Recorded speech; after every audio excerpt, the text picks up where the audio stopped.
Nananatiling mataas ang tubig baha sa ilang lugar sa Visayas at Mindanao.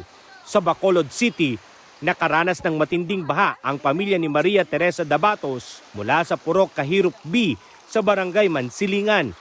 Sa social media post ni Dabatos, makikita ang pagsulong nito sa tubig baha kasabay ang pagbuhos ng malakas na ulan kagabi. Ano yung tubig? Oh, baha di sa amon. Sa binahagi namang larawan ni Say Ambulodto, makikita ang mataas na tubig baha sa Barangay Kanguan, Dulawan, Datu, Piang, Maguindanao del Sur sa Mindanao. Aniya, 4 na araw na nilang nararanasan ang mataas na tubig sa kanilang lugar dulot ng habagat na pinalakas ng bagyong Inday. Sa Facebook post naman ni Kamar Den Jones, makikita ang nasirang gamit at mahahalagang dokumento sa isang opisina sa Northern Kabuntalan matapos tamaan ng pagbaha.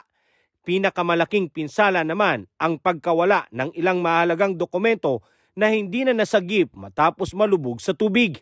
Makikita rin sa larawan na nananatili pa rin ang tubig baha sa kanilang lugar. Alan Manansala, UNTV News and Rescue. Diyos ang aming sandigan, serbisyo publiko ang aming pinahahalagahan.